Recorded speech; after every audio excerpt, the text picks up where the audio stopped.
Hello and welcome to the Sales SOS podcast. I'm your host, Liz Hyman, and I am here with your Sales SOS podcast crew, Mike Simmons, Chris Bowen, and Bryn Tillman.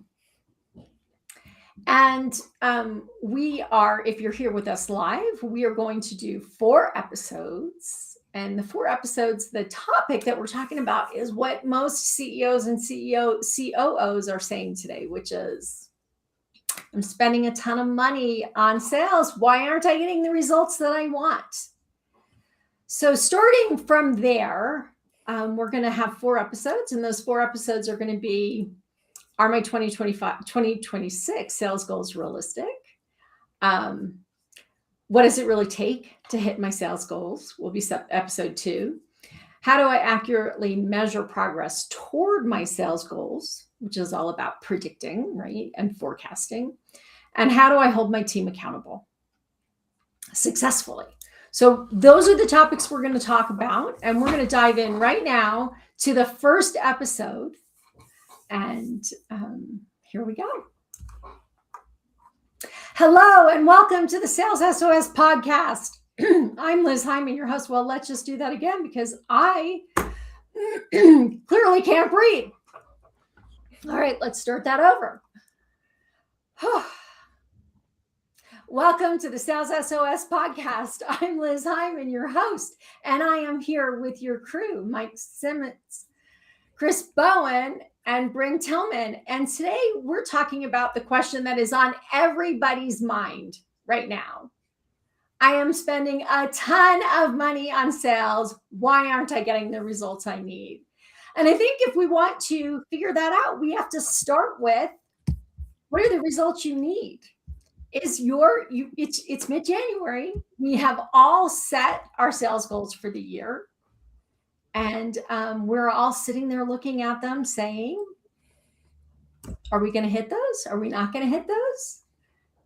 And so the real question is, are those goals accurate? Can you actually do what you have set out to do? So how do we figure out, you guys, are the sales goals that the CEOs have set, are they realistic? How do you even start to figure that out? Bryn? I think we have to start with history, right? What has worked before? What hasn't worked before? Why have we not met goals before? And what do we do really, really well? And then make sure we're doing more of that. So, I'm working with a client right now where we sat down and we looked at the 2026 goals, both from the individual contributor and the team as a whole. And the first thing that I noticed is there's a ton of expectations that the activity they're asking them to do will never hit that goal. Because one person can't possibly do what's being asked of them. Is that what you're saying? They set an activity goal that is not doable. So they set a goal where their activities were misaligned. Let's say it that way. What they expected them to do on a daily basis was never going to hit, based on history and what's worked before and hasn't worked before. The expectation of what they wanted them to do, the KPIs, the activities they wanted to do daily, has never produced the numbers they're looking for today. And they didn't adjust it. They just made their goal more. So in some of the adjusting, they want more activity. But when we looked at more activity, it was more activity that didn't produce. So it was so misaligned. It was really a fun exercise, right? But when we really did this deep dive, we recognized that the expectation of result was not aligned with the expectation of the daily activities they were hoping and praying their reps would do. Chris, Mike, what do you think about that? Well, I think that's certainly one place where a problem can exist, right? The other is, how did you set the goals in the first place? Was it we had a goal of X last year, we need to grow by 20%. I'm just going to add 20% on top of everybody's number and hope that we didn't achieve last year. Maybe we'll do it this year and make up for the shortage that we had last year with that 20% bump or whatever number that is, right? Instead of looking things strategically, like what accounts are we, have we done any white space analysis on those accounts? Do we understand where we may be able to help them do things that we currently don't? Are they spending money with a competitor in one of those spaces? That would be a great potential opportunity for us to understand, right? Why leverage them instead of us if we have that type of relationship? So there's lots of things that can get in the way, but I think one of the things that I've seen is a lot of times you get these goals that are passed from on high without any conversation with sales leadership, and then you're just hoping that, hey, maybe we'll get it right. And I don't think that's a particularly effective strategy. So hope is not a strategy. Yep. Just waving a magic wand and saying we're going to grow 10% or 20%. I love when the PE firm comes in and says we're going to double sales with no increase in resources, right? So not realistic, just to pick a number out of thin air. We got to start with some history. We got to understand what activity works and what doesn't. And I love this idea of white space mapping. So I don't know if everybody really understands white space mapping. It's one of my favorite things. I get really giddy and excited because it's so powerful. You have an account, you're selling them certain things. So if you go back and look at that account and you look at all of the divisions and all of the departments and all of the whatever franchisees or whatever it is that they have, and you say, who are we selling what to? All of a sudden you start to identify a bunch of places where you can grow. And I will tell you, for those of you who are out there going, how are we going to hit our number? With a $40 million company, I can typically do white space mapping and find $5 million worth of opportunities that aren't being pursued. Now, you may not close those, but they're not even being thought about. Right.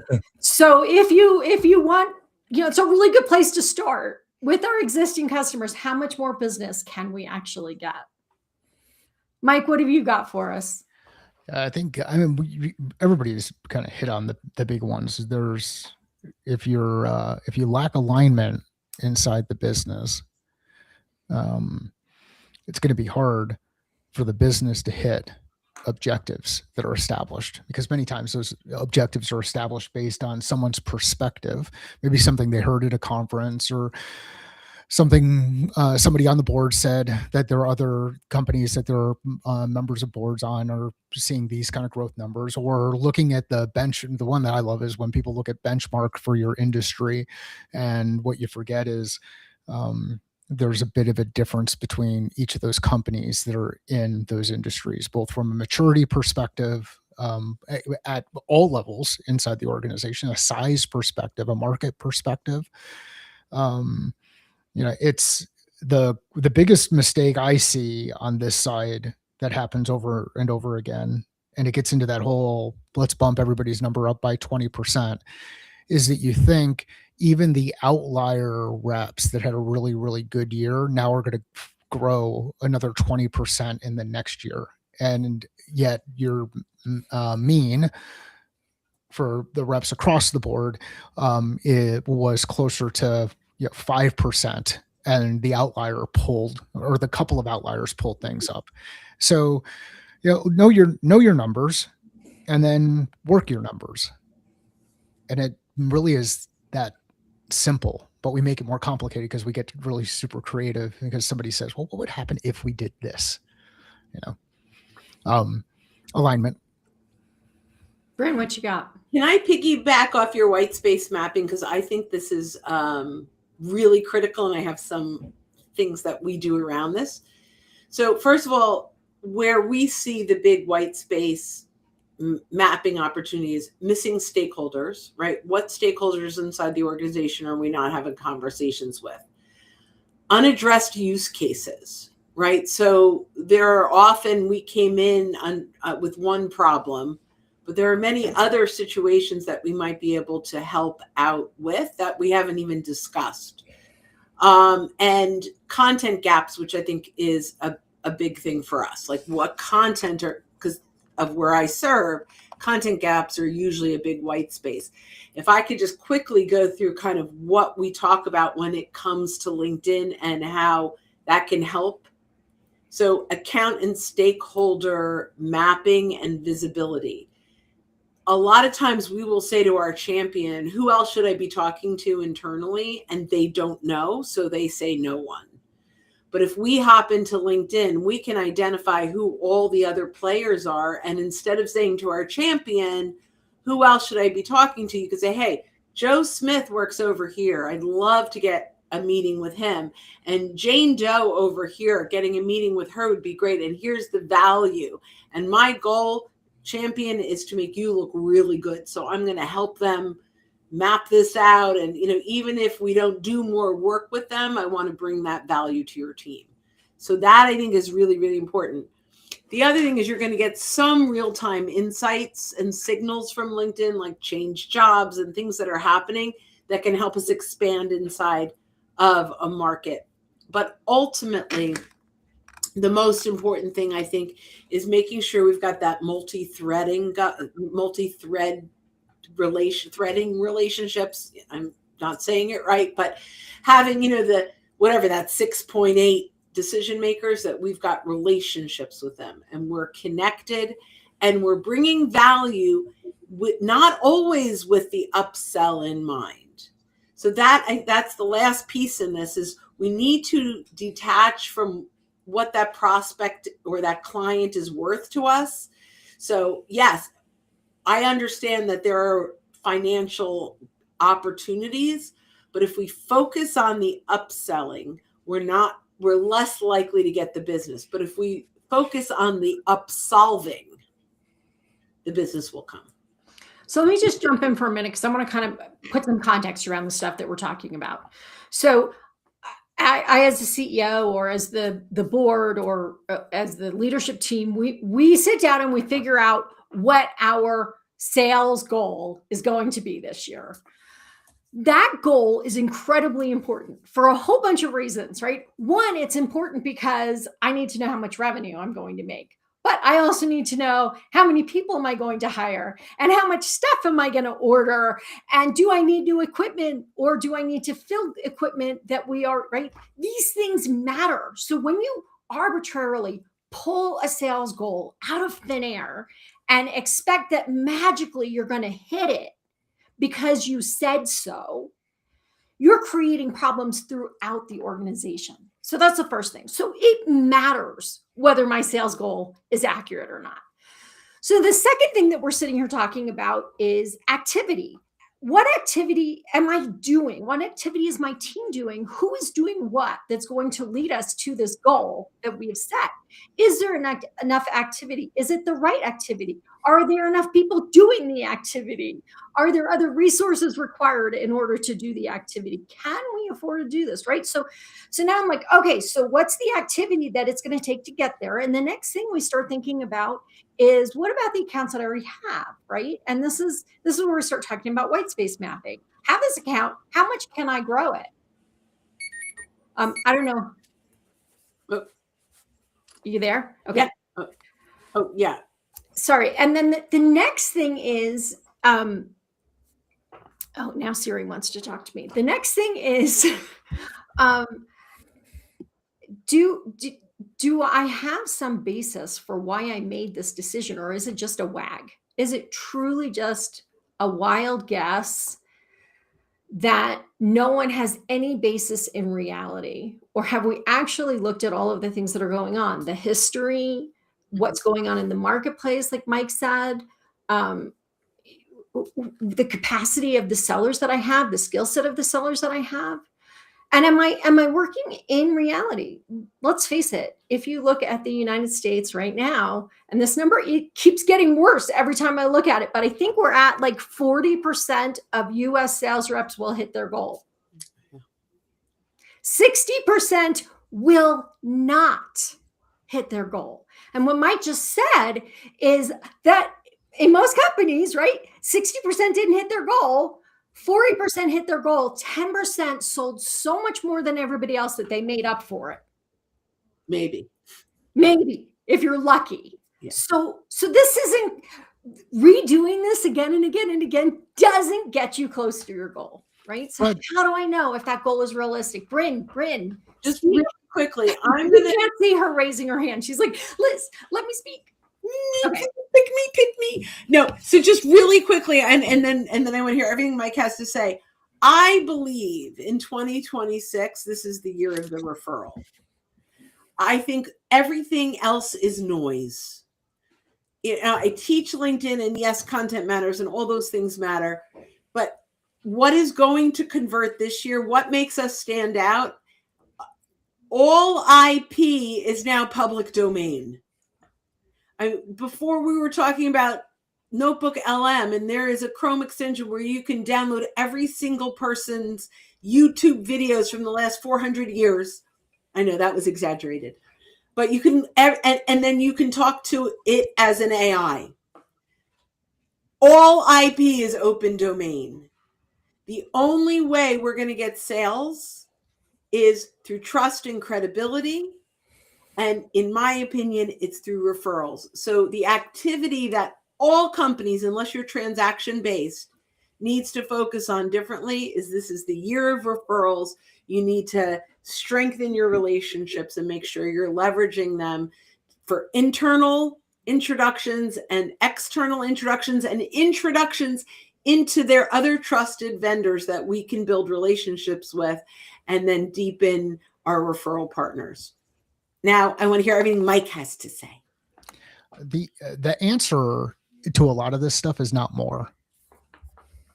Yeah, that's what we get to report on in our CRMs, and that's what we get to report on in the meetings, and we'll distract people with more information, more charts, more colors, more whatever.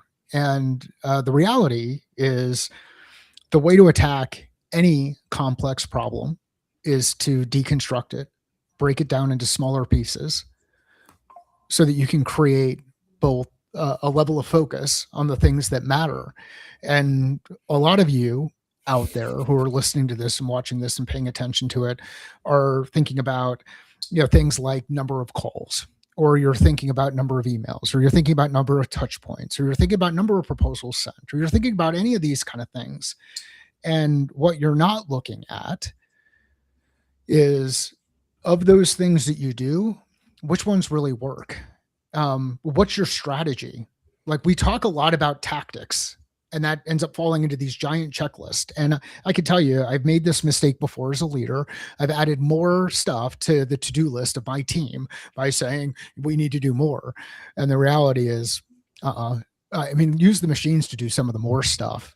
Go out there and do the right things in the right order to achieve the results with the right people.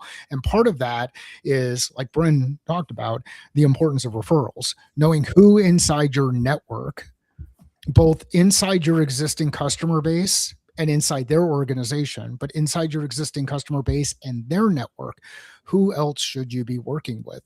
Who else can you serve? Who else can you help? And if you're not enabling and empowering your team to ask those questions because you're more focused on the number of emails you send, or the number of meetings you have, or the number of whatever, then you're continuing to create the problem. And I get it. It's tough. In the absence of numbers, money, closed one business, everybody goes to activity. Right. So let's back up for a second, because I really want to dive more into that, the numbers, like how do you actually hit that number?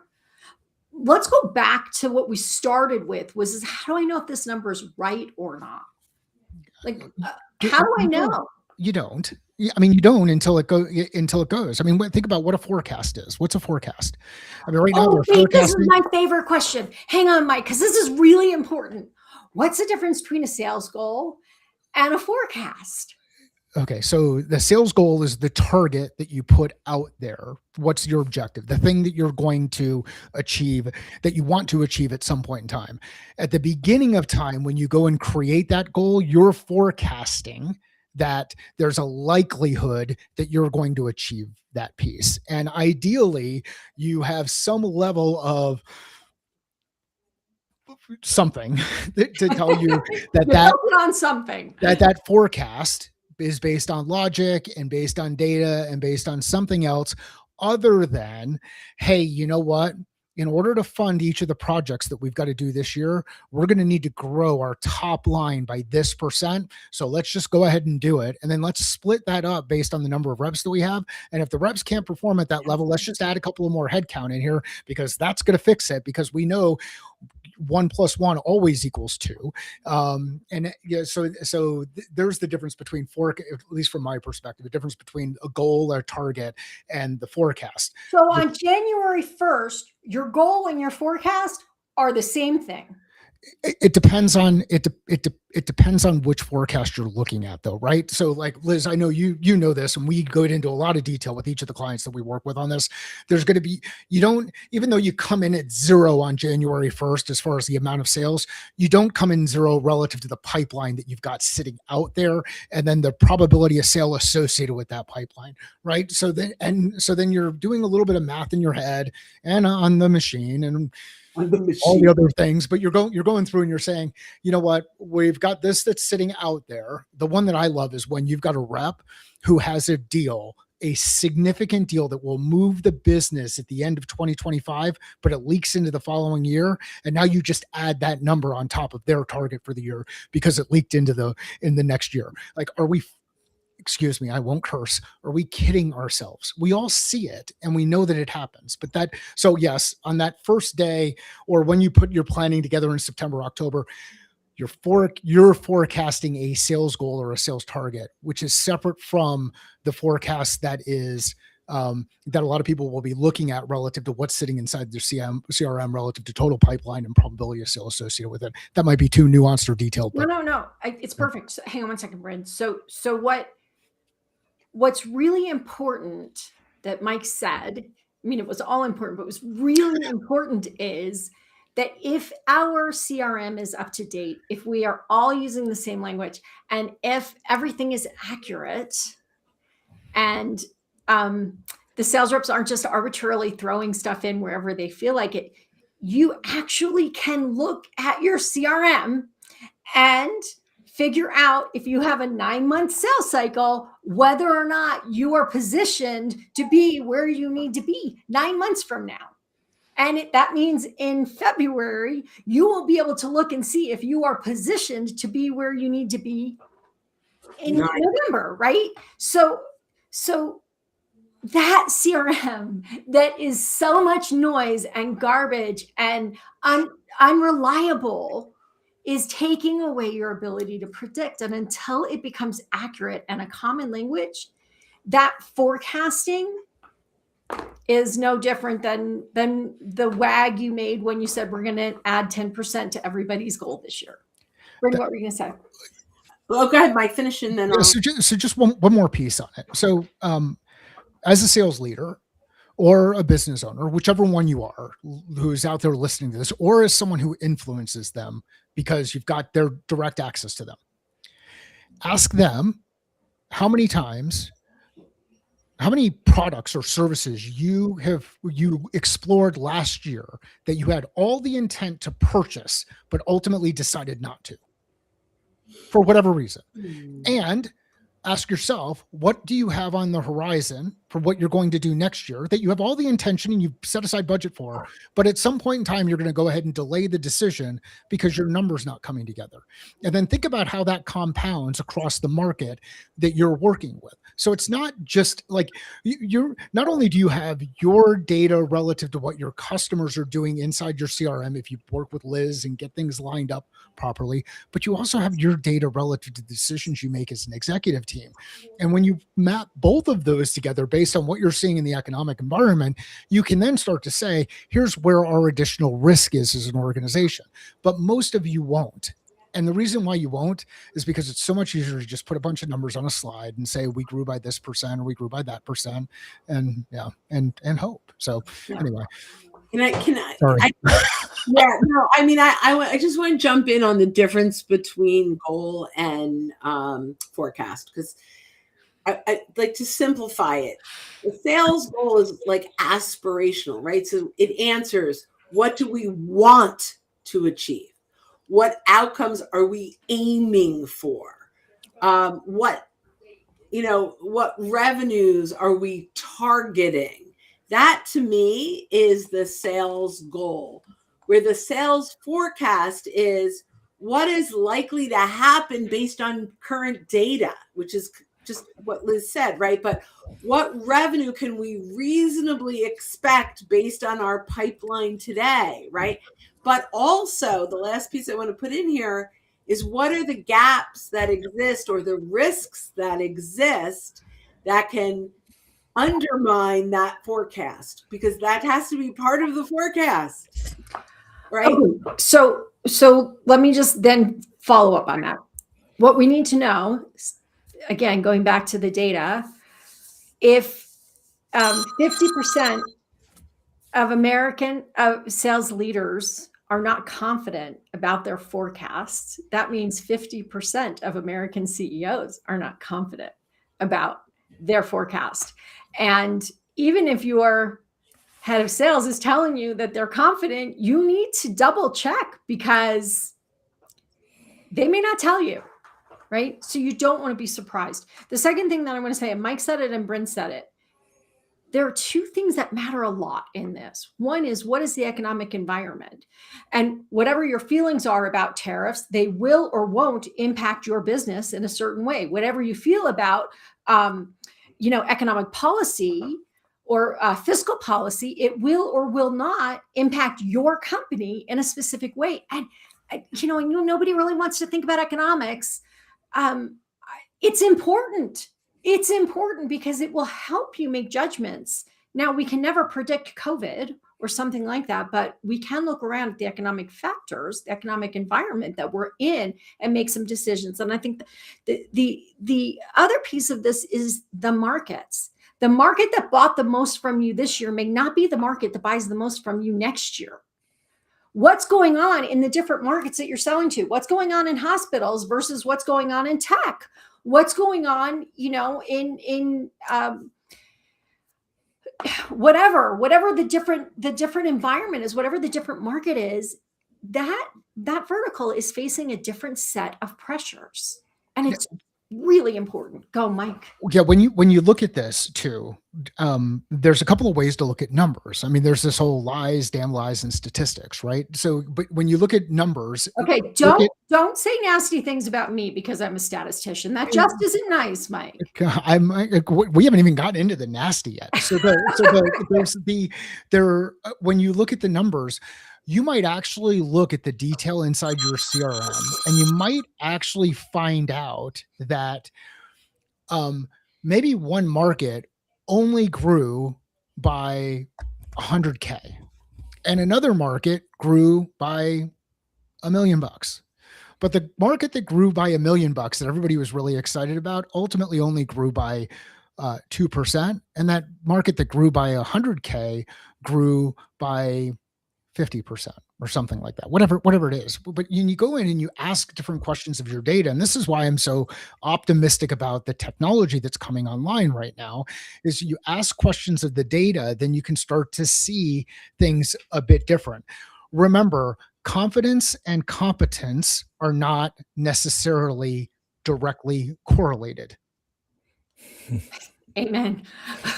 Chris, you had something to wrap us up with? Well, this is going way back in this conversation, but one of the things that Mike said, where you had a small percentage of your team, we'll say 10%, because I think you repeated it, Liz, that helped pull the whole team, the whole number up, whether that made you make it or not. The other part is, did whatever reps represented that, did they basically have a bunch of things that closed at the end of the year, and now they have no pipeline? And are you now going to stick them with a much bigger target for the following year? And how motivating is that going to be for these people who have proven that they can sell your products to your customers, and now you're sort of removing a portion of the motivation? I just have to say something though, because those deals that closed at the end of the year that you didn't expect to close at the end of the year, closed because you gave them a discount, which means I hope not. I pray not. I know that's what probably happened. That's probably what happened, which means that sales rep who you told, go give them a discount so we can get this closed by this year, now has an empty funnel to start next year with, and they had a lower revenue, they didn't hit their sales goal in the same way, or they didn't have as high of a number. They didn't get as high as a commission because we chickened out and said we had to meet this magical number that we created, that we pulled out of thin air. So we're going to go give everybody a discount instead of waiting 1 month. Right? You mean people pull things forward? Like people do weird things to pull things forward? Come on. That is the number one way to lose trust with a client anyway. I'm just saying, because they're going to say, well, why were you overcharging me to begin with? I think that's partially true. I think it's also sometimes you have this done at an industry level where they have trained that customer that in this particular area, let's say it's data center services or something along those lines. If we wait till the end of the quarter, they will discount. Everybody does it because it's a more commoditized business in a lot of ways. And we know we're going to get our best pricing then. So even if they tell us at the beginning of December that this is the best pricing that they're going to give us, we're going to hold out till New Year's Eve and see if they're going to cut it even more. Sometimes we've trained them to look for that, right? We've trained them to not trust us. Yeah. I mean, it's horrible. But that's what I'm saying. Like, I understand, like, we've got to make numbers. We've got to do whatever. I don't agree with this, but people don't realize the damage this does to your relationship when this is your strategy. Yep. Forever, they will never trust your price. Yep. No, it's absolutely true. Agreed. And I could give you story after story about that. Okay. So how do I know let's wrap this up. How do I know if my number is real or not? Is there anything backing it up other than an arbitrary increase? Do you have anything to back it up? Does the market information back that up? Does your history back that up? Does the activity that your team is capable of doing back that up? Does the economy back that up? Like, where did you get the number? And is there any data that actually supports the number that you just came up with? That's how you know if your sales goals are real. And if you're not sure, any one of us would be happy to get on the phone with you and help you look at it. I mean, I would do that anytime with anybody. Let's talk it through and figure out whether or not there's something there. So look at the math. It's math.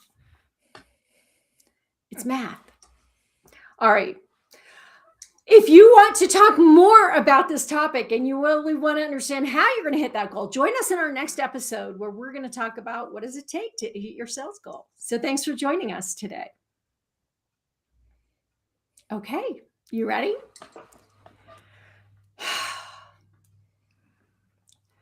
Welcome to the Sales SOS podcast. I'm Liz Hyman, your host, and I am here with your crew, Mike Simmons, Chris Bowen, and Bryn Tillman. And we are talking about what I hear CEOs say all the time, which is, I am spending a fortune on sales. Why am I not getting the results I need? And in our last episode, we were talking about how do you know if your sales goal is real? Like, how do you know if it's realistic? How do you know if it's doable? And if you're interested in that, go back and listen to the last episode. But now we're going to talk about what does it take to actually hit the number? Like, okay, I've picked the number. What do I need to do to hit it? How do I figure out if I'm going to hit it? What's it take? Go, Bryn. Bryn loves to start us off. I love that. Yeah. And Mike, you just have to know the personality of the people sitting in the room. Like, Bryn is going to jump right in. Mike is going to sit and listen until he's like, that's the point I want to jump on. And Chris is going to think about it. And when he's ready, he's going to jump in. Right? Do I have you guys right? So I have to watch them and make sure that I'm paying attention to whose wheels are spinning when. But Bryn almost always is ready to start. Well, you know, it's funny. I come with my notes. You send us our topics in advance. And so Bryn prepares. I did my homework. So I'm like, oh, I know what I'm going to talk about. So that might be why I think, and I'm going to guess that Mike and Chris are like, I'm much better on the fly. They're like, yeah, I don't prepare. I show up and all my knowledge just comes flooding out. That might be, I don't know. Okay. So a sales goal translated into behavior, like that's where I start. What is it going to take, or forecast into behavior if we want to go that, to that route. But it really comes down to backing out. How many conversations does it take to get that opportunity? How many meaningful interactions? So on LinkedIn, it's really first, how many conversations, real world, from connection to conversation, does it take to get an opportunity? So in my world, it's 8 conversations to get 1 corporate opportunity. It's 2 conversations to get a member. Got 50% close on my $97, and it's, on the $20, $30, $40,000, it's eight new people to get one of them. Maybe I need a better sales coach, but that's about where we are. How many interactions does it take with someone to get that conversation? I have to know that in order to make sure I'm getting my 8 a month if I want to close 1 deal a month. That's just the way that it is, right? So, and then do I have the list or the grouping of the right people? So I think that's really, really important. The next thing is white space awareness. I wasn't using that word before, but now I am. It's for me, it's always been we call it cross solving, right? So taking inventory of all your existing clients and identifying where the gaps are and a plan to fill those gaps. The next thing is, do you have a consistent and easy to implement, and I'm going to go back to referral opportunities. So we can identify it takes, 25 interactions to get on a phone call. Maybe it doesn't take that many, but right. Maybe it's 12 interactions with someone to eventually get on a phone call with them. But it might be 1 referral introduction will get me on a phone call. So what pathway is the most helpful, or the quickest to get there? So taking a look at, and this is where I go into people, well, cold calling still works. Is it the best use of your time? Is cold calling 100 people to get 1 conversation and it takes an entire day to do it, or a day and a half? Could you have gotten 6 referrals in the same time? So a lot of it is, okay, we have to identify where are the opportunities, what are the numbers to hit those opportunities, and are we leveraging and optimizing the most effective actions to reach that result? Okay, hang on, Mike. I want to say something, and I want you to jump in, because there's a couple of things that I want to unpack here. One is that on the one hand, we say, don't get all caught up in the number of interactions and the number of phone calls and the number, right? And on the other hand, we're saying, I know that I have to have this many phone calls in order, or it takes me this many interactions in order to. So, and both are true. And we can improve that math by focusing on our ideal customer. I have a client, and that when I look at their CRM, I'm like, why are we even pursuing these deals?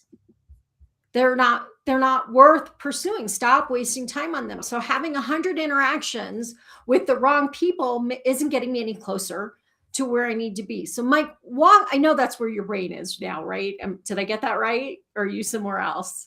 No, it's know your numbers, like you were talking about. Your numbers, not everybody's numbers. Like that's the funny part when you go in and you try to lead a team. And I mean, I've made this mistake before as a leader. I'm like, look, it takes, 10 licks to get to the center of the Tootsie Roll Pop. And then someone's like, no, it takes 20. And no, I can do it in 5. And then the one who like optimizes automation, like Outreach, will tell you it's going to be like 700 by the time. You need 700 touches to get in front of somebody. Know your numbers, and your numbers are going to be very individual. And if you start with each of the milestones that are important to you, the gates, which are, for me, and we've talked about this a number of times before, it's pipeline created, pipeline developed. What are we putting in for Liz, what are we putting at the top of the funnel? And then how are things moving through each of those individual stages as probability of sale increases? I like to use pipeline created, pipeline developed on those sides. If both of those are moving in the right direction, I don't care about the other numbers. If they're not, then let's solve for the one that is stuck. And with some reps, it's going to be the development piece. It's going to be stuck because they are working super hard. They are having their calendar is full, but they just happen to be full with all of the other people who are bored and want to talk with them and have those conversations and then go ahead and take a look at your Gong data, or your Chorus data, or whatever data it is you're looking for around what happens in each of these calls and how they're able to get follow-up calls because they like to keep kicking the can down the road. But like, you've got know what your data is for the individual person. And this is where I'd like to see a greater shift happen. And I think this is going to happen, where we start to empower and enable our team to figure out their personal numbers, not the broader numbers for the entire organization, because I can make 5 calls and get a different set of results than Sean, who's operating in the business, can get out of 20 calls.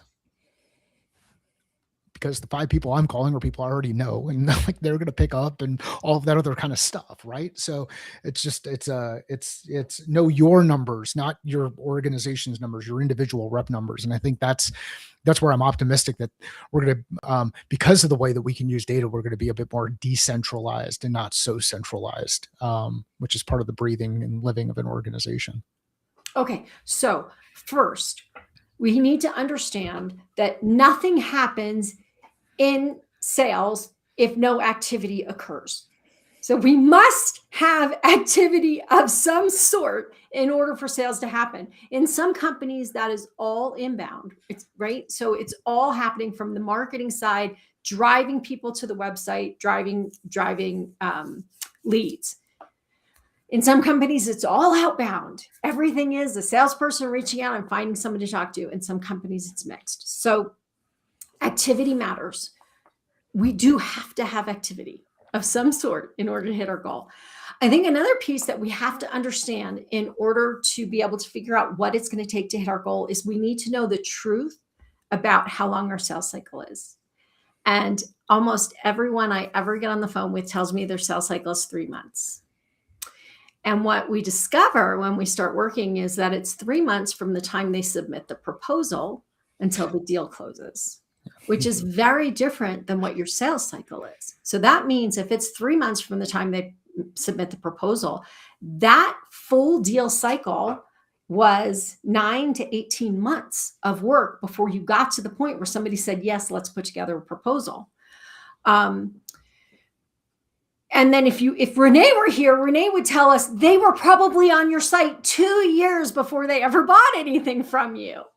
If you don't understand how long it takes for people to make that decision to actually buy something, and everybody, there's going to be differences in the size of the corporation and all of these other things, but we need to have some sense of that. So I can't tell you what it's going to take to hit your revenue goal if I don't know how long your sales cycle is.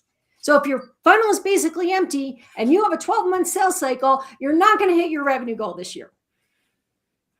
That's easy, but if you have stuff in your funnel and you're actually tracking conversations that get you there, I can begin to help you figure out whether or not you have what it takes in your funnel to hit that number. Chris, I know you're ready. Tell me what you're thinking. Well, I think one of the things, so activity, you absolutely have to have activity. Hopefully the right activity. But the thing I would also look at is, do you understand why your best customers or your most recent customers, why they've bought from you? And if you come back and say, well, it was our price, that's probably not the reason they bought. That's the easy answer that people will give. Why did they really buy from you? What was it? Was it the service? Was it the relationship that you built? What are those things that you can take from that and then figure a way of how you're going to communicate that out to your sales team. Here's where we're winning. Here's how we're winning. Doesn't mean that I'm expecting everybody to become cookie cutter salespeople, but I want to give them some other tools in their toolbox that they might not be using. And the way that I explain something versus the way that Mike explains something versus the way you explain something, we could all be saying the exact same thing and the exact same, end up at the exact same result. But the path that we took to get there is probably going to be different, certainly within certain spots.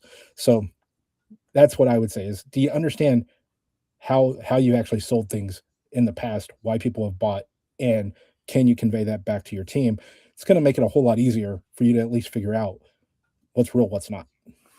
You can't replicate it if you don't know what it was. So if you don't know why these people bought and these people didn't, you don't know what you need to do, right? Yep.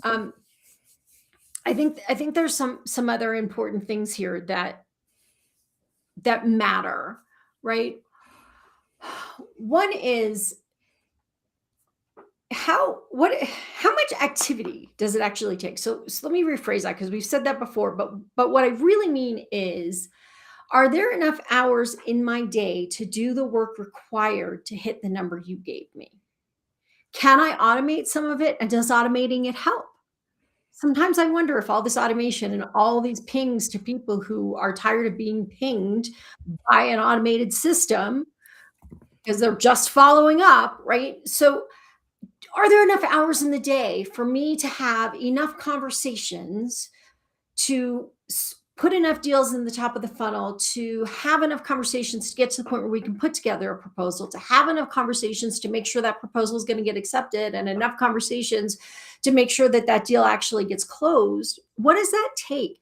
And I hear all the time, I cannot tell you how many times a CEO or COO has said to me, my sales team doesn't do anything. All day long, they do nothing. And they're just waiting around and hoping somebody's going to hand them a deal that's going to close.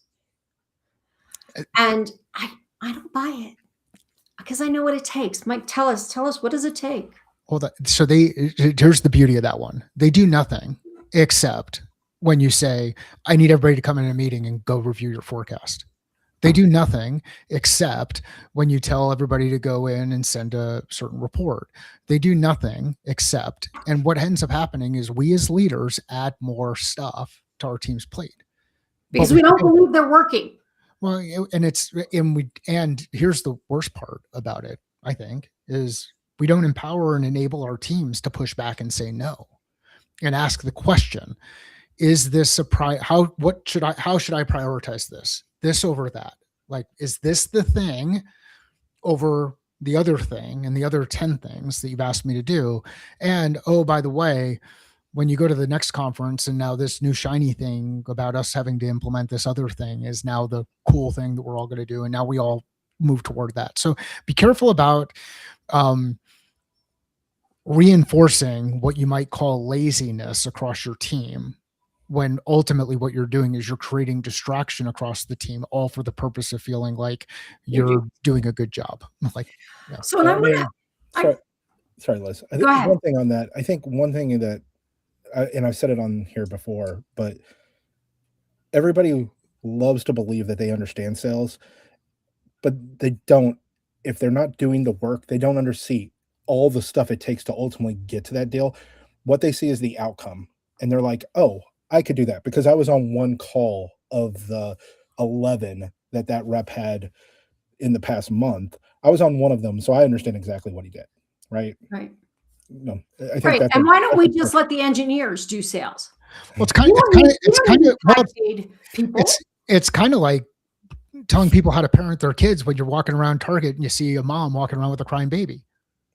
And you don't have one. And you don't have one, and you never had one, but I could tell you exactly how to do it. Like, are you kidding me? Like, I actually was going to write a book many years ago before I had my daughter, and I'm just, and this could apply to sales, right? So I was going to write a book called I Was Never Going to let my kid eat candy in the car. I was never going to bribe my kid with ice cream. I was never going to feed my kid hot dogs, right? I had this whole list of things that when I became a mother, was not going to do. Guess how many of those things I did? right? My wife Oh. would tell you, she would probably say, I would never put a leash on my child in public. But however, that little girl was super fast and wanted to run, and my wife was like, I can't catch her if she gets too far away. So guess what? This is where we're at. And I did that because we were flying through international airports I was doing it with a 2-year-old by myself. No way. No way I was going to let somebody pick her up, right? But sales is the same way. I mean, it's exactly what Mike is saying. It's so easy to go, why didn't you say this? Why didn't you write that? Why didn't you do it this way? Why didn't you do that why didn't you qualify them out earlier? Why, right? All of the questioning of the sales team about what they did in their best judgment based on their experience by somebody who's not doing it. And here's the deal. Even when you do all of those things, they're still going to leave plates on the kitchen table after they're finished eating dinner when they're 23 freaking years old and haven't figured out that it goes that the plate has to get to the There's no right? Like they're still gonna like Sean hears something different when I say it versus when Chris says it or Liz says it or Bryn says it. And that's the same thing that ends up happening with your team.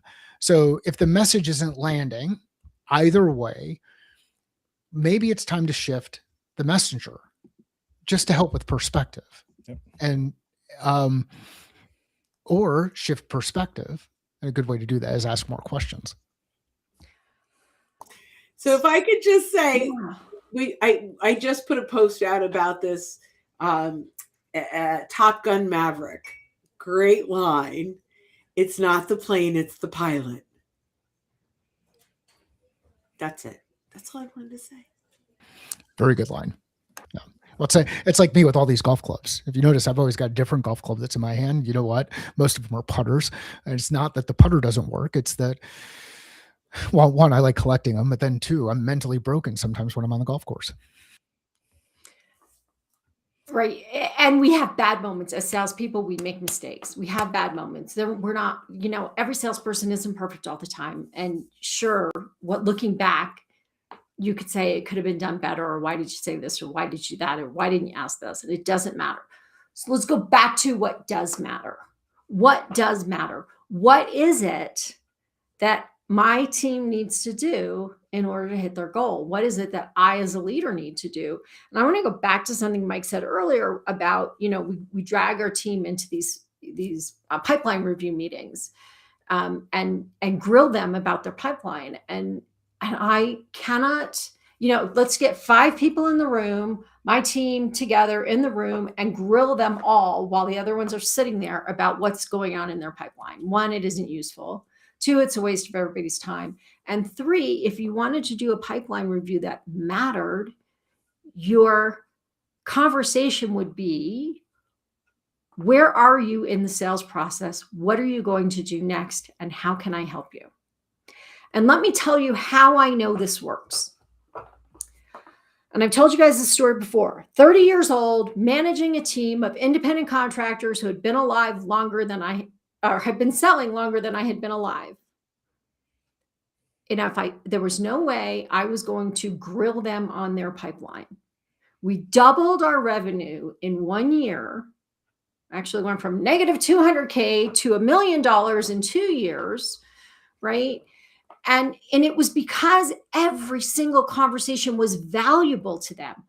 What are you going to say? What are you going to ask them? Do you want to talk about how we could do that? What do you want marketing to give to you? What do you need from me? Do you want me to do something, or do you just want me to wait?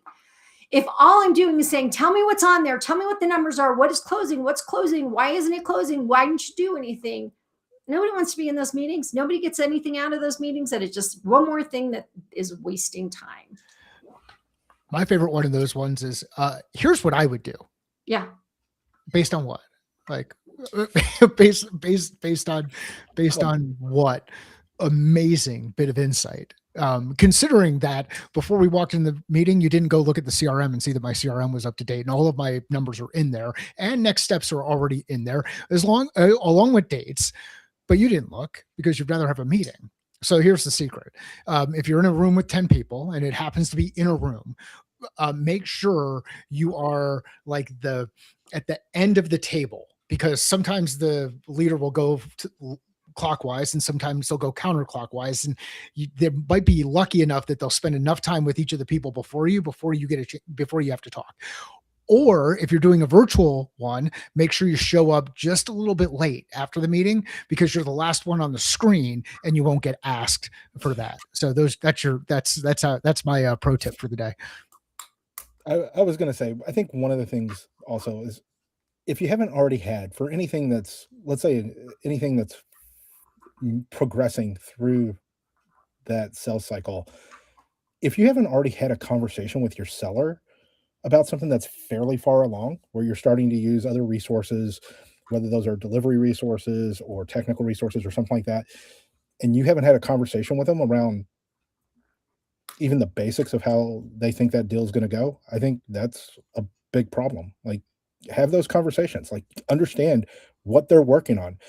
That's where you're going to be able to understand where you can help, because certainly in big organizations, 60% of your work is knowing who to go to for what, because you can waste a massive amount of time. Most of the time when I run into those problems, I'll send somebody an email that's like, someone mentioned that you might be able to help me with, and I'll say who it was, might be able to help me with this problem. I don't know if you're the right person, but here's what I'm trying to get. If you're not the right person, can you point me to someone who you think might be? So then at least I'm moving closer to hopefully somebody that's going to be able to help me. Because I don't know everybody. I know a lot of people. I don't know everybody.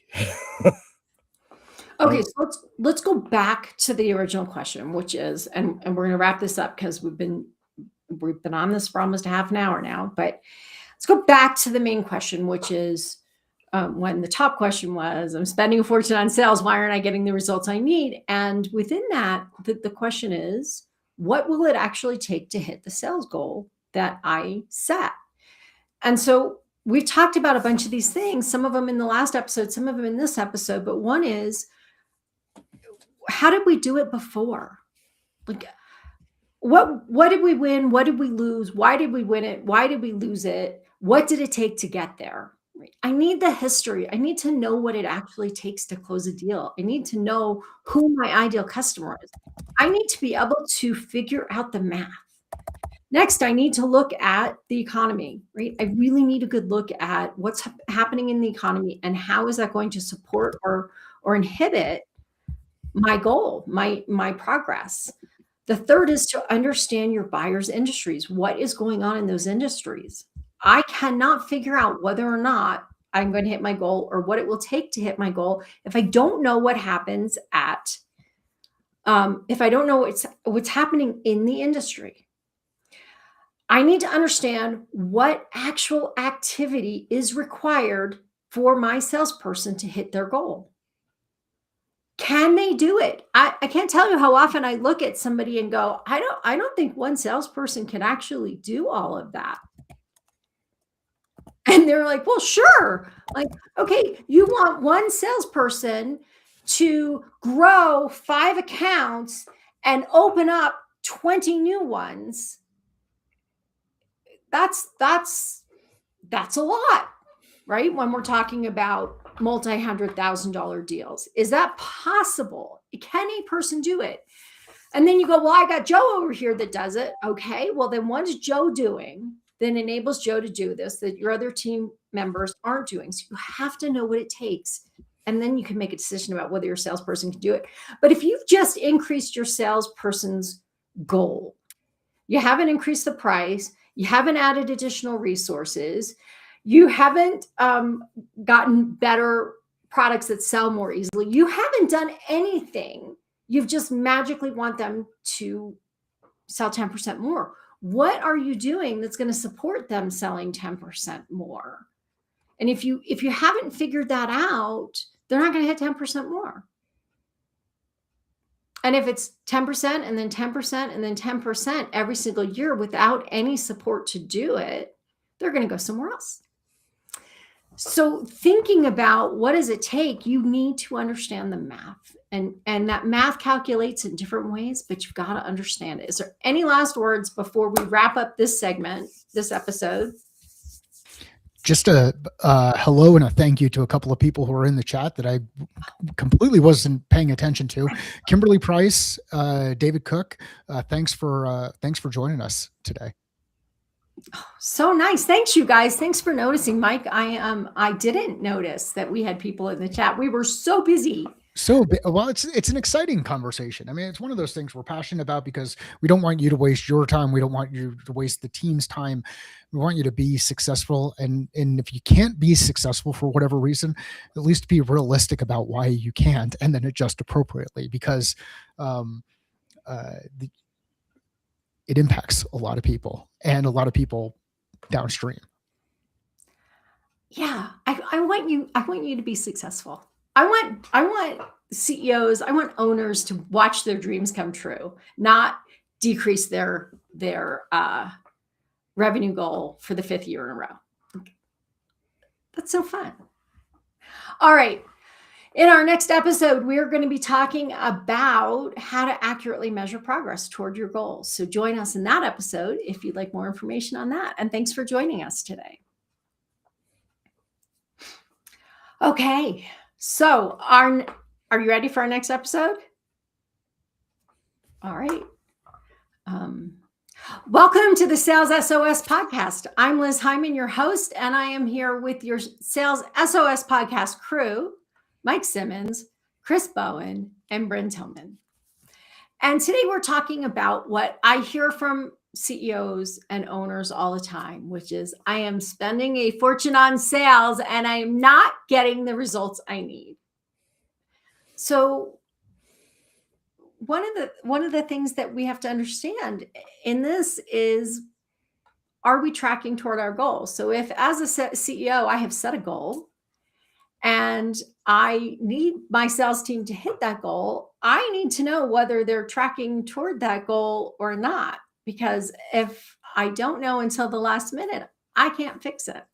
So let's think for a minute about how do you figure out what the measures are that get you from where you are to where you need to be? We talked in the last episode about activity. What are the activities that happen? What are the measures that tell us whether we're getting there, and how are we tracking them accurately?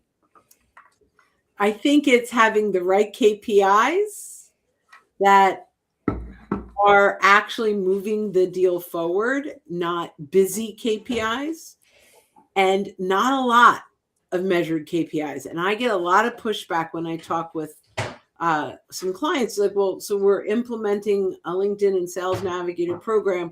What KPIs are we looking at? And for us, there might be 4 or 5. And because you have to be able to coach to those KPIs. So the measuring them is all good and fine. But if you can't measure and coach, there's no point in measure, right? So keeping them simple and accurate, I think, is the best way to track and also get the most out of that measurement. We're not measuring to report to the board. We're measuring so that we can coach to getting more deals signed. Okay, so really important point. We have KPIs for 2 reasons. One is we have KPIs so we understand where we are toward goal, whether or not we are going to achieve what we need to achieve. And we have KPIs because it gives us the ability to identify a problem so that we can then decide what is causing that problem, and then we can solve for it. And solving for it might be a number of things, but definitely one of those things often means coaching our salespeople to achieve the goals that they or to fix the problems that they're having. Okay, Mike, I think you have some really strong feelings about how many KPIs, how many things are we measuring? So we've said KPIs a couple of times. So let's get it laid out there. Let's just stop for a Performance second. indicator. So Wait. KPIs, OKRs, success measures. So but on the KPI side of things, so a KPI, key performance indicator. So what does a key do? A key unlocks something. right? So, all right. If we have a gate that we have to unlock, let's make sure we have the right key to go unlock it. All right. So my view on key performance indicators, one is great if you can have one, but it's super hard to be able to do it that way. If you can, so then you start to look at what are the 3 potential ones. And in each, especially in sales, because we're talking about decisions that are made outside of our control. We're not the ones who are signing it to mark deals as closed won. If we were doing that, all reps we'd all be making our number and everything would be great. But you've got leading indicators, something that kind of indicates that based on these things happening, our expectation is that something else is going to happen. You have conversion indicators. Based on something happening, you see the conversion move into the next stage. So that could be moving through the funnel, like Liz will talk about. And then you have lagging indicators: leading, lagging, converting. If you look at your data that you're discussing with your team and using to help coach, and you cannot clearly identify whether that indicator is a leading indicator, a lagging indicator, or a converting indicator, stop coaching your team. Figure it out, then go back in and start figuring out going on the coaching side. So again, key performance indicators: a key unlocks a door, unless you've got one of those master keys that unlocks every door, but a key unlocks a door. It's intended for that thing. It helps you go through that gate. Make sure you know what that key indicator is. Identify if it's leading, lagging, or converting. And remember that for teams, especially as things move along, what might be a leading indicator for sales is actually a lagging indicator for marketing. So let's know where those things fit in. And if you're struggling with those definitions, use Google and search. And if you are struggling with the question to ask, then come talk with some of us. So there you go. That's my view on those. As simple as possible, complex as necessary, and you simplify by reducing. Okay, Chris, what you got for us?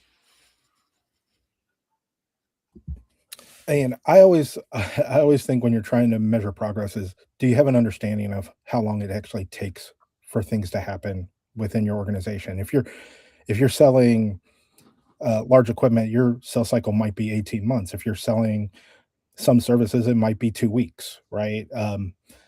Have a clear understanding of how long it really takes from first contact to close, not when something got entered into the CRM as an opportunity, not when we produced a proposal, not when we finally got into negotiations. How long does all of that take? So you have a clear understanding of how you're going to get there. Because if you don't have an understanding of how long your cycle is, I don't think you're going to have a clear understanding of whether you're at goal or not, right? And what's it going to take if you're falling short to make up for it, or can you even make up for it, right? At least in this year.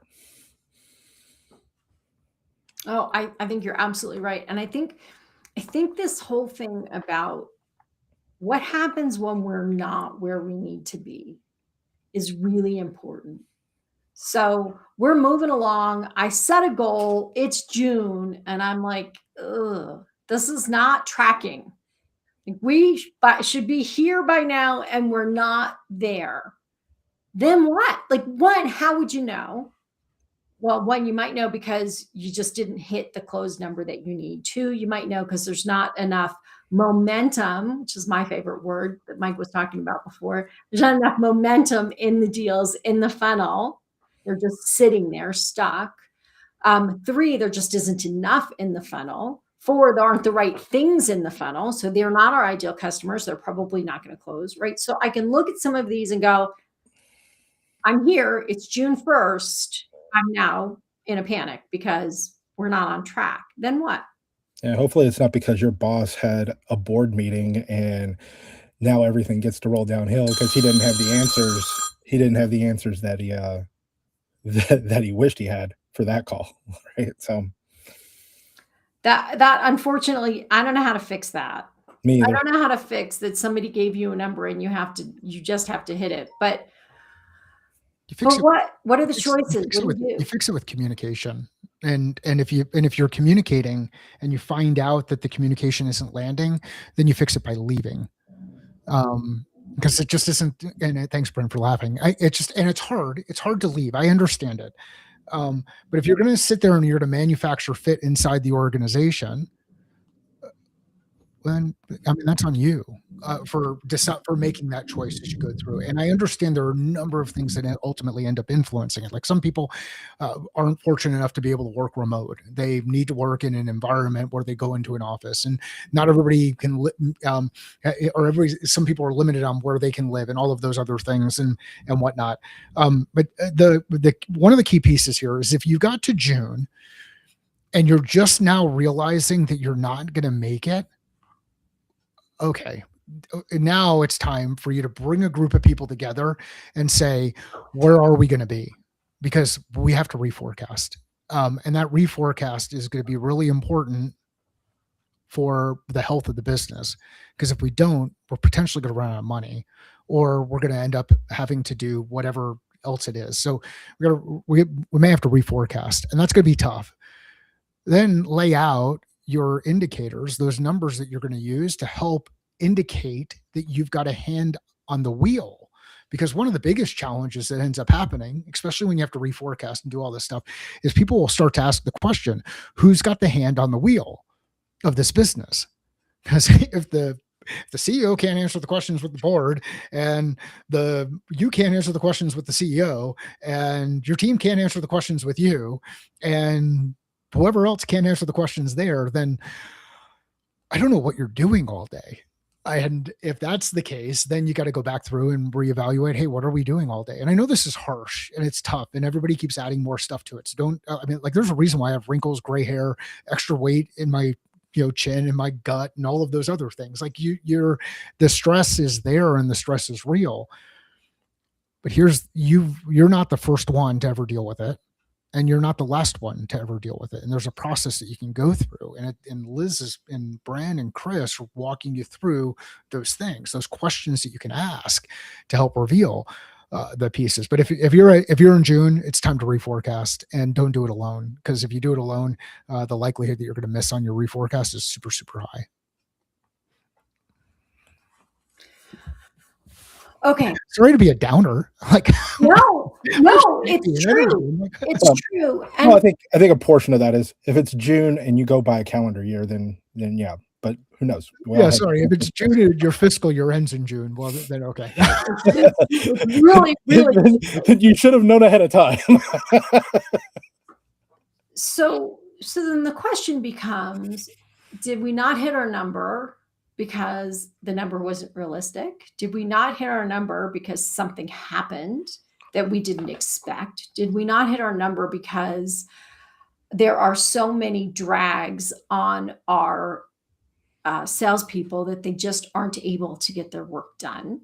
The CRM doesn't work the way they need it to. The product has so many problems that they're dealing with clients that are unhappy instead of dealing with people that they can be selling new stuff to. Is it because, some crazy thing like COVID happened? Is it because we are out of touch with the market and we're trying to sell something the market either isn't ready for yet or is over? So one of the first things that we haven't talked about this at all, right? Is it my salespeople's fault that we're off track? We're just assuming it's their fault. Yeah. I think anytime you make assumptions, you're in trouble, right? And but it's easy.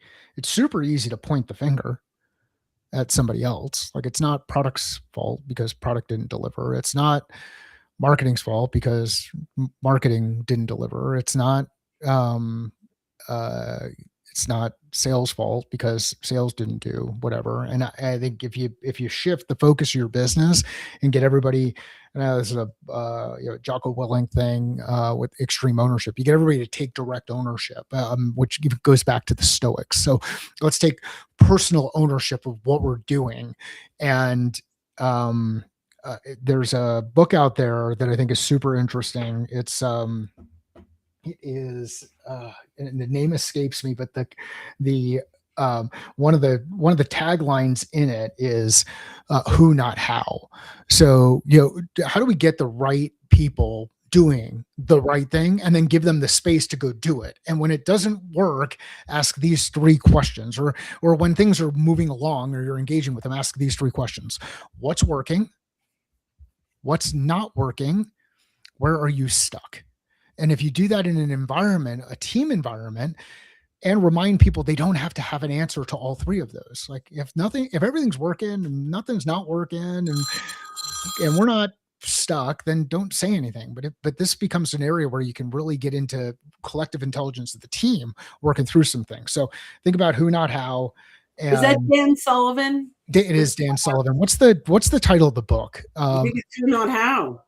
Is it? But did he do a follow-up one around like that kind of got into like 10x is simpler than 2x. Oh, 10x is easier than 2x. It's easier than 2x. Yeah. So check out Dan Sullivan's stuff. I mean, there's some really good stuff. Again, Marie Antoinette nailed it. So did Newton, and so did the Italian philosopher before him.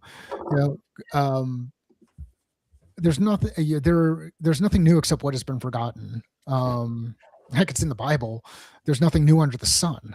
Like there's different ways to look at this stuff. Let's learn from each other. You guys got me on a topic that I just love today. So thank you for doing this. You're good at it. You are. So I just have to say something about there's nothing new except what is forgotten, which is completely off topic.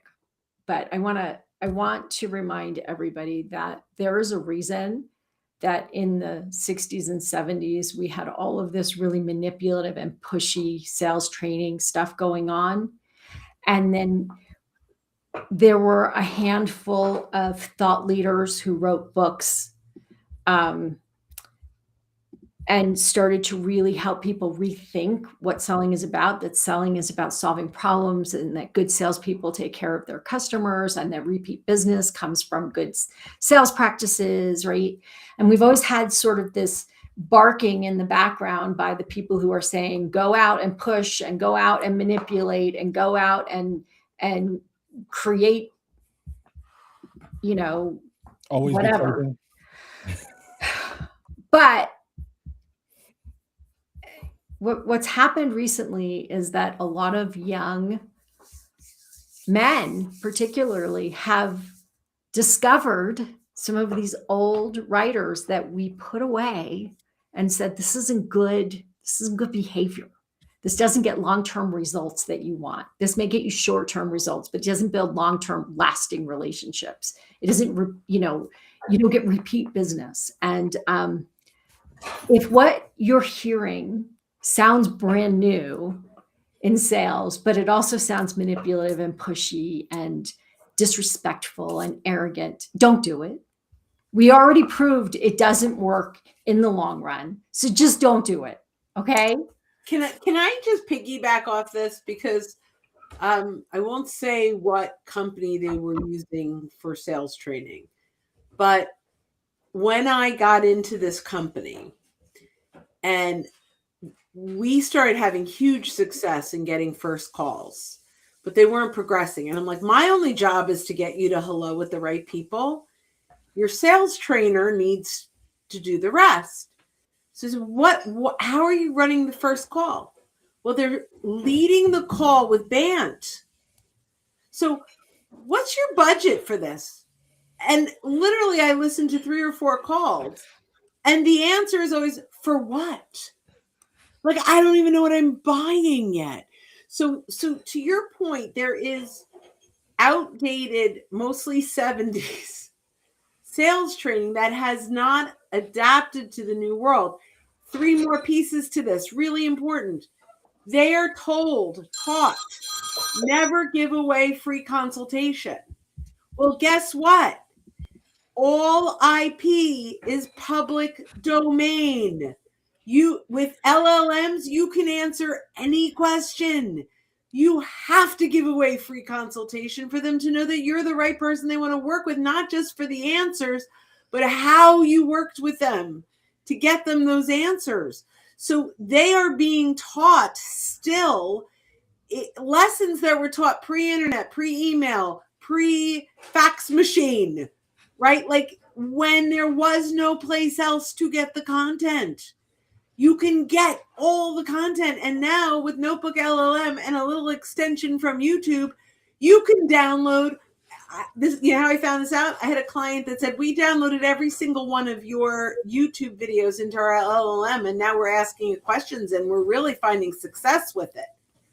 Yeah. And I went like, that's my IP. It's not anymore. You put it on YouTube. It's not anymore. You put it in an ebook. It's not anymore. And I used to say to my clients, put it all out there. It's all just, nobody's going to put it all together. They can now. And so we have to sell differently. And where Mike says there's nothing new under the sun, we have to look at, there is one new thing, and it's AI.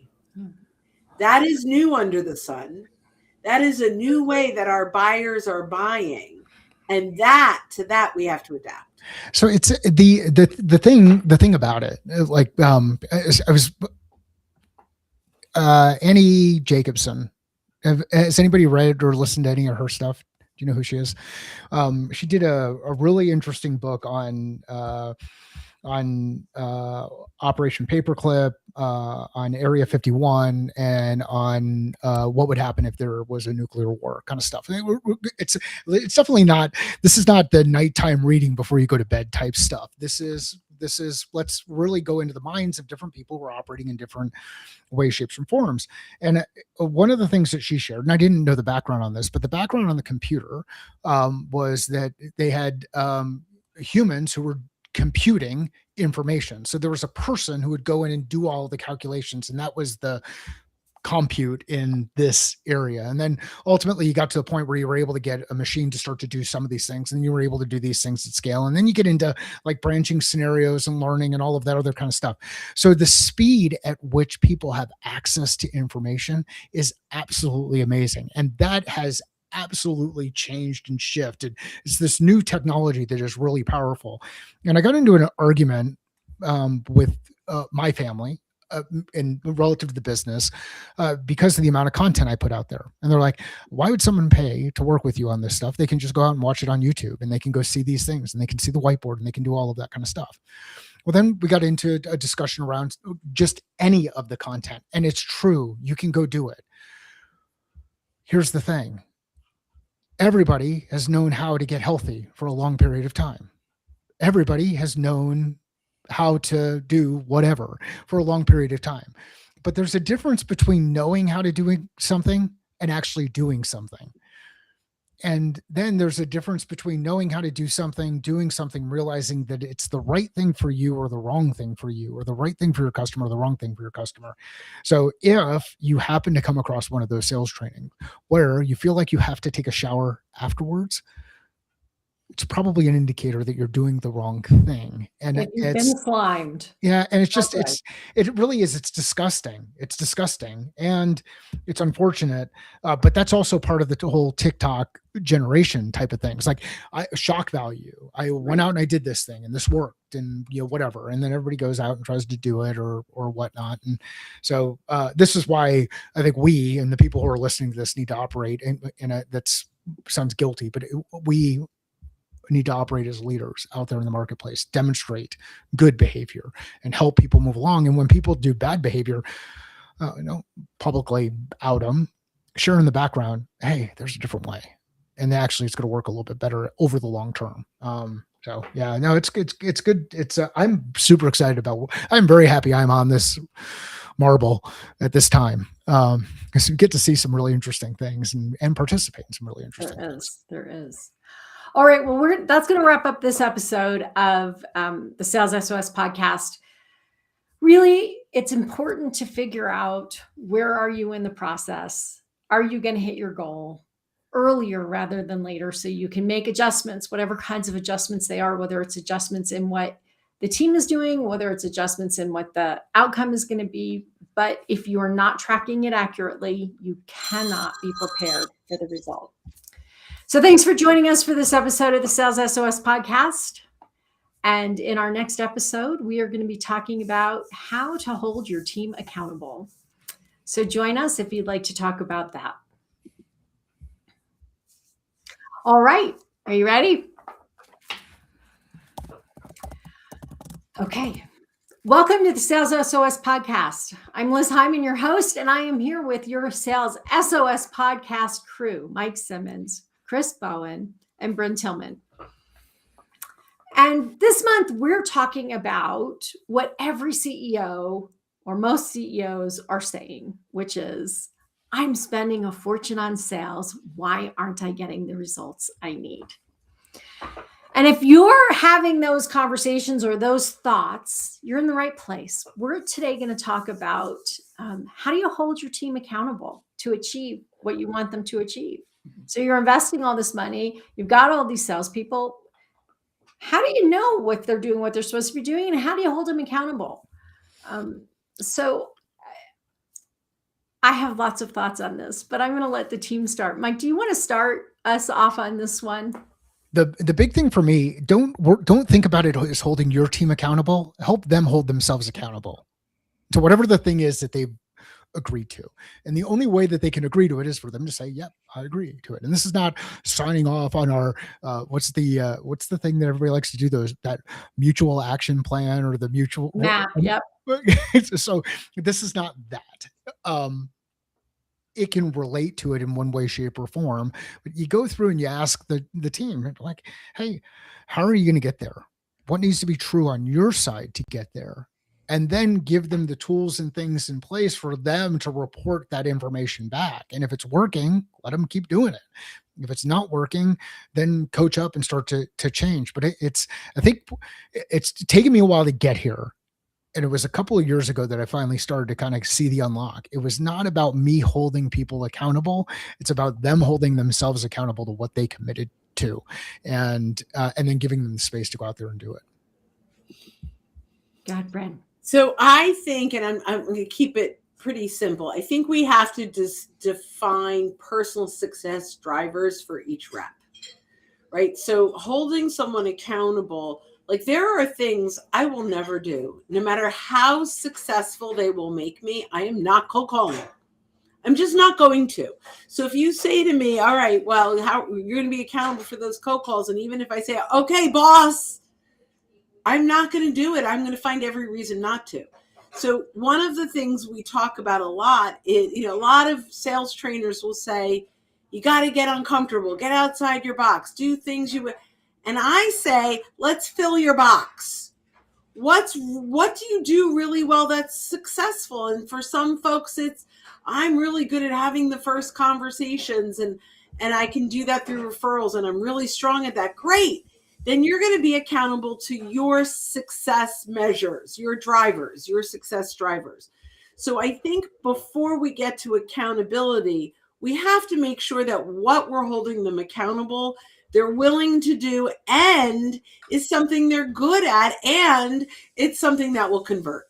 And if they can hit those three things, then that is, I believe they will be more accountable to that than anything else because it's what they want to do. But for some folks, I just want to cold call all day long and it works for me. I never want to ask for a referral. Don't hold them accountable to referrals.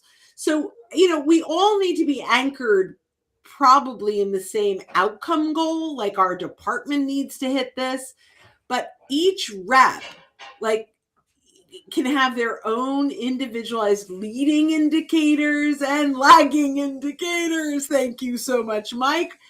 But, and I think when we do that, holding them accountable becomes easier. Chris, have you got a thought? And I always tend to be like, I always tend to think, do you understand what's important to that particular individual? What are they trying to achieve? And then I try to tie it back to, well, if this is what you want to do, whether it is a short-term goal or a long-term goal, I eventually want to run a team. I eventually want to own the whole revenue function or whatever it happens to be, right? Okay. Well, in order to do that, you're going to have to go through certain things to prove that you can handle those things, and tie it back to that. If it's a new rep and their goal is, I want to be able to have enough to put a down payment on a house. Okay, well, have you figured out what that's going to take? Here's how you can get there, but this is the work that it's going to take in order to get there. And to sort of piggyback a little bit off of what Brent said, if you understand that people have certain skills, even if it's something that they may not be good at yet, right? Are they willing to put in the effort to try to get competent in that skill? And that's something they want to do. Like, they're going to put the energy and effort towards it, because that's the one thing I think is really difficult to coach, is energy and engagement and putting forth that effort. But I think if you tie it back to what they want to accomplish, what they're trying to do it, and make it about them and not about you or the company or anything else, I think you have a chance at getting a little bit better success there. But that's how I tend to look at it. I want to take it a slightly different place, because I think these are all really important. The first thing is, if they're not motivated to do it by something that's important to them, they're not going to do it. That is simple. So it doesn't matter how many times I ask them if they did it and punish them for not doing it, it's not going to happen. But I also think that, and my favorite quote is a number is not a strategy, right?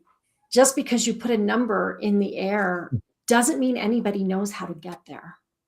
Just because I say I'm going to Springfield doesn't even mean I know which Springfield I'm going to, right? And if I am going to Springfield, Illinois, for example, which there actually is one I checked, I need a path to get there. I can't just point and shoot. Like, you can't just get in the car and start driving northeast and hope that you're going to get there. You actually have to have a plan for how you're going to get there. Where are you going to turn? When are you going to turn? What do you need to have? Do you need gas in the car in order to do it? You actually need to know what to do. And if you start your day every day and you look at your email and you start, if Bryn just told me that if she started driving northeast, she would drown before she got there, which is important to know, right? Because we have to know, how do you get there? If you start each day and you look at your email and you let those emails drive your priorities, you will never get to Springfield. You will never get where you're going, because everybody else's priorities are going to take precedence over yours. And because you don't have a plan, the next best thing is to do what other people are telling you to do. So, I've heard it said so many times that, execution is more important than strategy. And that's true. If you never execute your strategy, you don't have anything. But if all you do is a bunch of activities, all you have is chaos. So what? So if you want to hold your team accountable to something, then they need to come up with something that they need to be held accountable to. Your number is this. Can you hit it? What would it take to hit it? Let's create a territory plan. Who are you going to call on? What are the accounts you're going to grow? Who are the targets that you really want to go after? How is it you want to spend your time? What are you going to do that's going to help you keep momentum in the deals that you have? What training do you need in order to achieve the goals that you need? And what do you need from me and from the company to get there? Bryn's leaving. Ciao, Bryn. We'll see you next time.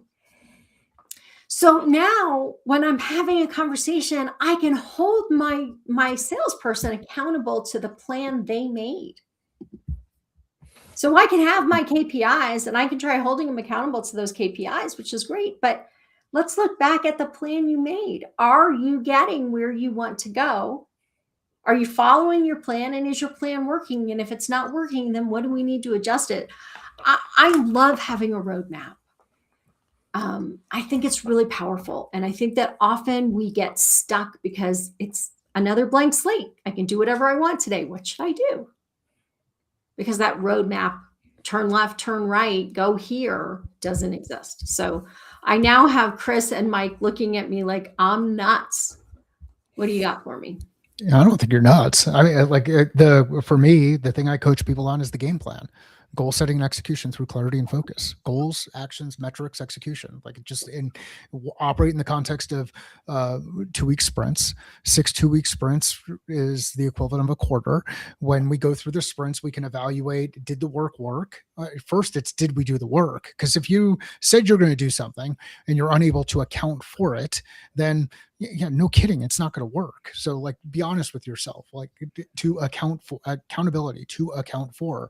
Let's lay it out, go out and do the work. And if you do the work, then the cool part about it is you can look at those KPIs and say, did the work? Meaning, did it get me closer to my objective?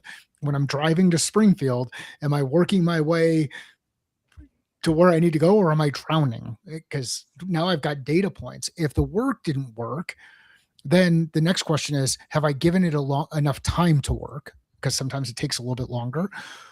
If I've given it enough time to work and it's still not working, now I've got to fire the work, right? Because if I'm doing the same things over and over again and hoping that I'm going to get to Springfield, but I haven't remembered to turn the vehicle on, push the gas pedal, or drive down the road, or look at the GPS, or whatever it is, then I'm going to be in trouble. So Liz, you're right on point. And the mistake that a lot of people make is they do a lot of work, the to-do list, but they're not able to connect it directly to the goal through the strategic buckets. And that's how I think about it, is just organizing in buckets. But the strategy, a 3-pronged strategy aligned with the goal, and then work that's aligned with that strategy. If those things are connected, then all of a sudden this stuff becomes much more clear.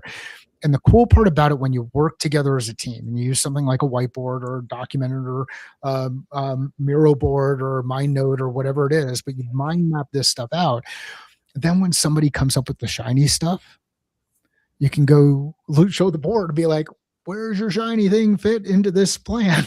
If it doesn't fit, then you gotta say, okay, I'm either going to eliminate something on the plan, which is okay because it might set me back and it might actually work out for us, and I'm going to take on some risk associated with it, or I've got to say, hey, you know what? Not right now.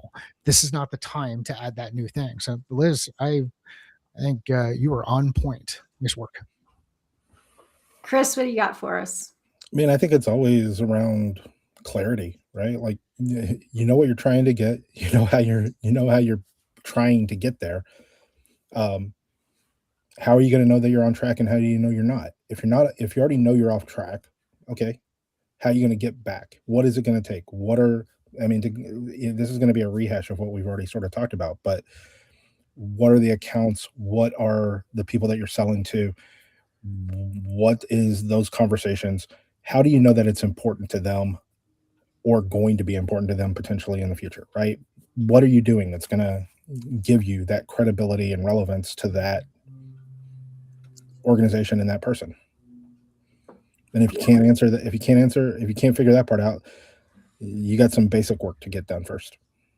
But that's how I tend to look at it. So we start with a plan, a territory plan, if you want to call it that, Sure. a map, a roadmap, whatever we want to call it, our guide to get where we want to go. And then we look at our progress. Am I getting there? Is the work I'm doing getting there? Am I remembering to do the things I committed to do? Where am I? And if we're not getting there, if we're off track, now we need to create what a lot of people like to call a gap plan, right? Okay, here's where I thought I was going to be by now. I thought I was going to be in Austin, and I'm somehow ended up in Idaho. So now what am I going to do to get back toward where I'm going? And I'm starting in Reno, if you're wondering why I'm going that direction. And it's probably not north. But anyway, actually, Reno's really far south. You wouldn't believe it. But so what's my gap plan? How am I resetting the course to get where I want to go? And then I want to say one other thing on accountability that I think is really, really important. And that is that I cannot hold my team accountable if I am not accountable. So if I ask my team to fill out the CRM and I don't look at it before our call, I have no right to ask them to fill it out, right? If they created a territory plan and I didn't look at it and talk to them about it and work on how to make it the best plan it could be with them, I have no right to question the plan that they made, right? I have to be accountable to my team. I can't just hold my team accountable. And it should be that way for the whole organization. I mean, like, I've been in places where, okay, we want you to fill out this culture survey, right? And everybody in the company is expected to do it. But then you don't get the results coming back on where things need to get fixed or anything like that. Like, nobody ever, it's like, do this thing that's going to take probably half an hour out of your day to fill out if you're putting any thought behind it whatsoever. But yet we're not going to tell you the results. We're not going to show you the information, and you're probably not going to see anything from a culture change happen, right? So it's like, hey, why did I waste that time? And if you take that across the entire organization, how much effort went behind that for what? Some sort of window dressing somewhere, but not something that not anything that I can do anything about. And if you're listening to all the noise out there in your organization, meaning you see what's happening across different leaders inside the organization, you understand the feedback that you're getting, that maybe as a leader in the business, maybe realistic or unrealistic from the CEO, or people asking you to get blood from a stone or whatever it is. Right. If you're hearing the noise and seeing it, realize your team is as well. So I think that's one of the biggest frustrations in organizations, period, is like, you think that your team doesn't talk to their peers. Like, sales is a gossip mill. Like, not that it's any different in other portions of the business, but they talk. and you want them to, and you want this open communication, because if it's from a communication perspective, there are things that are said, there are things that are heard, and there are things that are remembered, and very rarely are all three of those the same. So there are going to be things that are said, and that things that are heard, and then things that are remembered inside your organization. And if you're not communicating as a team, building that culture, we talk about culture, building that culture of transparency, openness, clarity. We're all in this thing together. We all have the same objective. It's not a family, it's a business. We're moving toward a given objective. Let's work like we're working toward that objective. Or politicking, empire building, building our own silos, working toward our own agenda, wanting to get have things that are trying to get that are not aligned.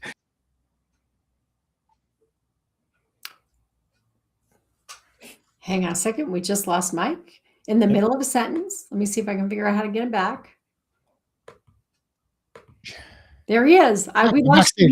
Something happened anyway. But if we're not aligned, then what's going to end up happening is we lack integrity. The structure won't be able to maintain its shape or maintain it or hold on when things get really rough. Or we create unnecessary friction, which creates wear and tear on the organization.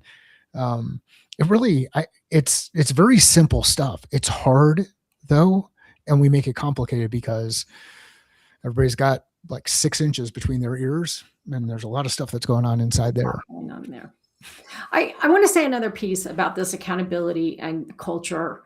When your team says to you, I'm struggling with this, everybody is asking for this particular thing, this bell or whistle or whatever it is, and you keep brushing it off, your team is going to start to get frustrated with you. You want me to do something, but you're not telling me how we're going to solve this problem. Or I had a team, and I've told you this story before, literally the CRM refreshed every 15 minutes. Every time I think of that, my stomach gets upset, right? How much time did those salespeople waste putting stuff into the CRM that refreshed in the middle of it and lost everything they just put in, right? And how many times do I have to complain about that before you're actually going to do something to fix it? You're holding me accountable to putting things into the CRM, but you're not being held accountable to provide me a CRM that actually works. And this idea that we are accountable to each other is really important. Your job as a sales leader or CEO is to remove as many obstacles as possible that are going to interfere with your salesperson's ability to sell. And if you're not doing that, you're holding them accountable, this isn't a relationship that works very long. So I guess that was our mic drop moment because they're both silent. Let's leave it at that unless either of you have something to add. But accountability is a two-way street, and we do need to hold our salespeople accountable, but we hold them accountable by making sure they understand what it takes to get where they want to go, helping them identify when that's working and when it's not working, coaching them, helping them redirect when they need to, and providing the tools they need to be successful. And then you can hold them accountable to achieving a goal that is realistic within the framework that they're working. So here's my final statement. I hope you all hit your 2026 revenue goal. If you're having trouble, we're around. Reach out to us. We would love to chat with you about it. Thanks for joining us.